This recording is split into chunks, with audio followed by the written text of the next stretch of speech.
Hello बच्चों, आपका बहुत बहुत स्वागत है आपके अपने यूट्यूब चैनल मैथ्स 48 में। तो आज मैं बताने वाला हूँ फिजिक्स के most important most repeated question जो यूपी बोर्ड हर बार पूछता है। ठीक है, और मैं आपको पहले ही क्लियर कर दूँ, मैंने कोई भी ऑब्जेक्ट नहीं बताया। ऑब्जेक्ट आप देख लेना, वो कुछ ही हैं तो आप सारे कर लेना। ठीक है, मैंने वे क्वेश्चन सेलेक्ट किए हैं जो बहुत ज़्यादा रिपीटेड हैं। ठीक है, मैं एक ही बार बताऊँगा, बार बार नहीं बोलूँगा, आप टिक करते हुए चले जाना।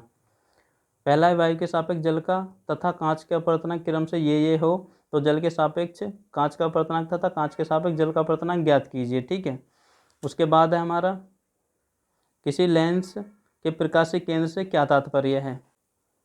उत्तल दर्पण के ध्रुव और उसके फोकस के बीच स्थित वस्तु से बने प्रतिबिंब की स्थिति प्रकृति का आवश्यक किरणारेख खींचकर समझाइए। उचित किरणारेखा द्वारा उत्तल लेंस के प्रथम एवं द्वितीय फोकस की परिभाषा दीजिए। एक उत्तल लेंस की फोकस दूरी ये हो किसी वस्तु की दुगने आकार का वास्तविक प्रतिबिंब को प्राप्त करने के लिए उसे लेंस से कितनी दूरी पर रखना होगा। उसके बाद है 10 सेंटीमीटर फोकस दूरी वाले उत्तल लेंस से 20 सेंटीमीटर दूर 10 सेंटीमीटर लंबी एक मोमबत्ती रखिए। लेंस से बने मोमबत्ती के प्रतिबिंब की स्थिति प्रकृति तथा लंबाई ज्ञात कीजिए। ठीक है, आपको न्यूमेरिकल्स के ज़्यादा करने, फिजिक्स में न्यूमेरिकल का ही खेल है, सारा न्यूमेरिकल ही आते हैं। 20 सेंटीमीटर फोकस दूरी के अवतल लेंस के सामने लेंस से 30 सेंटीमीटर दूरी रखी वस्तु से प्रतिबिंब की स्थिति ज्ञात कीजिए। उसके बाद है एक उत्तल लेंस के सामने एक वस्तु आई प्रकाशिक केंद्र तथा फोकस के माध्य है। इसका दूसरा है 2F तथा तीसरा है अनंत पर रखी वस्तु। तो इन स्थितियों में किरणारेखण खींचे। इसमें 3 है, 1 2 3। ठीक है, जब एक बार प्रकाशिक केंद्र तथा फोकस के माध्य हो, जब 2F तथा और एक बार अनंत पर रखिए, तीनों स्थिति में किरणारेखण खींचिए। उसके बाद है नेत्र की समझन क्षमता से आप क्या समझते हैं, क्या अभिप्राय है। फिर स्वास्थ्य आँख के लिए दूर बिंदु कहाँ स्थित होता है। ठीक है, निकट दृष्टि दोष क्या है, दूरदर्शी दोष क्या है, इसे कैसे ठीक करें, कौन सा लेंस प्रयुक्त किया जाता है, इस टाइप से क्वेश्चन आता है। फिर है तारे क्यों टिमटिमाते हैं। किसी निकट दृष्टि दोष से पीड़ित व्यक्ति को दूर बिंदु नेत्र के 80 सेंटीमीटर दूरी पर स्थित है। इस दोष को संशोधित करने के लिए आवश्यक लेंस की प्रकृति तथा क्षमता ज्ञात कीजिए। ये बहुत ज़्यादा इंपॉर्टेंट क्वेश्चन है, ऐसे ऐसे आप सारे लगा डालो क्योंकि ये हर बार आता है, बस संख्या चेंज हो जाती है मुश्किल से। में आ जाता है, देखो निकट दृष्टि दोष किसे कहते हैं, इस दोष का निवारण किस प्रकार से किया जाए, किरणारेखण बताइए। ये इस तरीके से पूछा जाता है। ठीक है, लॉन्ग क्वेश्चन आता है इसका कि अच्छा वो निकट था, ये दूर का है, दूरदृष्टि दोष किसे कहते हैं, इसका निवारण किस प्रकार से किया जाता है, किरणारेखण बनाकर समझाइए अच्छी तरीके से। लॉन्ग क्वेश्चन है, इसे कर लेना ठीक तरीके से। फिर है हमारा वन विक्षेपण से क्या तात्पर्य, प्रिज्म द्वारा श्वेत प्रकाश के वन विक्षेपण का कारण समझाइए। किस रंग के प्रकाश का विचलन सबसे अधिक है, यह आपको ठीक तरीके से कर लेना है। इन तरीक़ों से पूछा जाता है, अलग अलग तरीक़ों से। देखो ये इलेक्ट्रिसिटी है, इसके सारे फॉर्मूले याद करके आपको सारे न्यूमेरिकल करने चाहिए मेरे हिसाब से, लेकिन मैं आपको इंपॉर्टेंट बताऊँ, मेरे बताने के बाद भी सारे न्यूमेरिकल करके देखना है, क्योंकि फिजिक्स में न्यूमेरिकल का ही सबसे ज़्यादा रोल होने वाला है। ठीक है, 1 यूनिट विद्युत का क्या अर्थ है, इसका SI मात्रक लिखिए या किलोवाट घंटा को परिभाषित कीजिए। एक ही बात है, किसी तरीके से पूछ लिया जाए। किलोवाट घंटा तथा जूल में संबंध स्थापित कीजिए। सिद्ध कीजिए कि किसी विद्युत बल्ब की सामर्थ्य उसके प्रतिरोध की व्युत्क्रमानुपाती होती है। उसके बाद है एक विद्युत बल्ब पर 100 वाट तथा 250 वोल्ट लिखा है, ज्ञात कीजिए कि बल्ब का प्रतिरोध, बल्ब में प्रभावित अधिकतम धारा। इस टाइप के सारे न्यूमेरिकल लगा डालो क्योंकि यही ज़्यादातर पूछे जाते हैं। बल्ब पर कुछ ऐसा लिखा है, कुछ वैसा लिखा है, ऐसे करके। और फिर आते हैं ऐसे चित्र वाले क्वेश्चन। ठीक है, संलग्न विद्युत परिपथ में सेल के आंतरिक प्रतिरोध गणना कीजिए। ठीक है, ऐसे ये भी आपको अच्छे तरीके से कर लेने हैं। उसके बाद एक मैंने ये सेलेक्ट किया है कि R1 R2 R3 तीन प्रतिरोधी को श्रेणी क्रम में जोड़ा गया है। श्रेणी नहीं है, समांतर है। पार्श्व क्रम मतलब समांतर क्रम। संयोजन तथा तुल्य प्रतिरोध के व्यंजक उत्पन्न कीजिए। निम्न चित्र को बिंदु AC के बीच तुल्य प्रतिरोध ज्ञात कीजिए। ठीक है, ये आपको करना है और ऐसे क्वेश्चन करने हैं जो चित्र के हैं।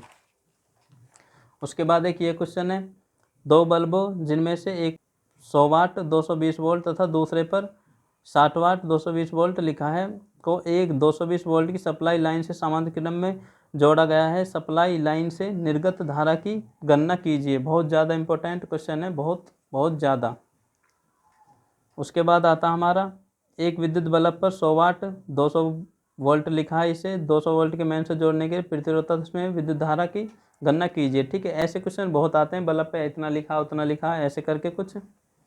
एक क्वेश्चन ये आपका चित्र वाला कुछ, संलग्न परिपथ में सेल का विद्युत वाहक बल 4 वोल्ट है, आंतरिक प्रतिरोध की नगण्य माना जाता है, ज्ञात कीजिए कुल प्रतिरोध परिपथ में धारा। ठीक है, ये आपको कर लेना अच्छी तरीके से। निम्नलिखित परिपथ में ज्ञात कीजिए। ठीक है, ये रहा परिपथ हमारे सामने, ये ज्ञात करना ए और बी के। ए और बी यहाँ पे प्रतिरोध इनके बीच में, बैटरी में प्रवाहित धारा ए बी के माध्य है, ए बी के माध्य है विभवांतर, और ए सी के माध्य विभवांतर, ए सी के माध्य विभवांतर। ठीक है, ये आपको अलग अलग करने हैं। ठीक, और मैं फिर से बता दूं, न्यूमेरिकल का बहुत बड़ा रोल होता है फिजिक्स के पेपर में, न्यूमेरिकली पूछे जाते हैं ज़्यादातर। संलग्न विद्युत परिपथ में ज्ञात कीजिए, ये चित्र है आपके सामने। ए और बी के बीच तुल्य प्रतिरोध, परिपथ में प्रवाहित धारा, ए बी के बीच विभवांतर, 3 ओम वाले प्रतिरोध के सिरों के बीच विभवांतर। ठीक है,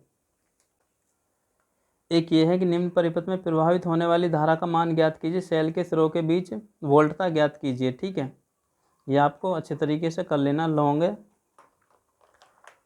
फिर आता है एक और इम्पोर्टेंट क्वेश्चन कि ओम का नियम क्या है, इसे सत्यापन के लिए आवश्यक परिपथ आरेख बनाते हुए धारा एवं विभव के बीच आरेख दिखाइए। देखो, ज़्यादातर पूछा जाता ओम का नियम लिखिए, याद रखना है। यदि 2 नंबर में आए तो डेफिनेशन लिख के छोड़ देना, और यदि आता 7 या 4 में तो फिर आपको पूरा करना लॉन्ग। ठीक है, 2 नंबर में आता तो ओम का नियम लिखना, केवल यहाँ से यहाँ तक करना केवल। ठीक है, और ये 4 या 7 नंबर में आता तो फिर आपको पूरा का पूरा करना।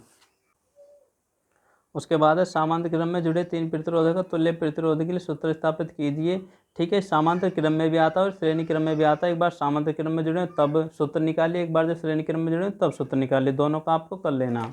फिर इसके बाद धारावाही चालक पर एक समान चुंबकीय क्षेत्र के कारण लगने वाले बल का सूत्र लिखिए, और फिर किस दिशा में धारावाही चालक पर अधिकतम तथा न्यूनतम कार्य बल करता है। विद्युत चुंबकीय प्रेरण से क्या तात्पर्य है, आप क्या समझते हैं, डेफिनेशन लिखनी है।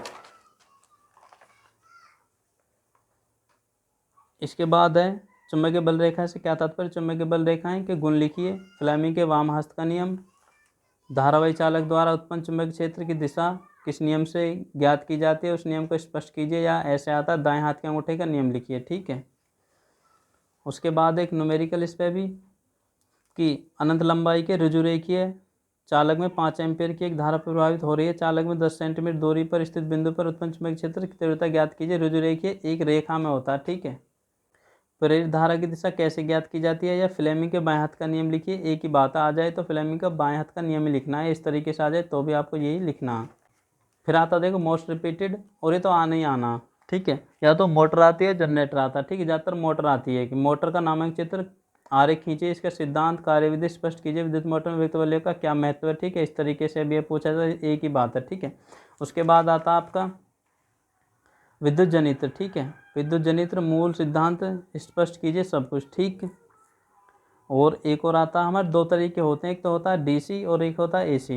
ये प्रत्यवर्ती धारा पूछा गया, प्रत्यवर्ती धारा जनित्र। ठीक है, और फिर इसके बाद हमारा दिष्ट धारा जनित्र, ये बिल्कुल कॉपी है एक दूसरे के, बिल्कुल कॉपी, आपको अच्छे तरीके से न कर लेना है, तो आने ही आने, ये समझो तीनों।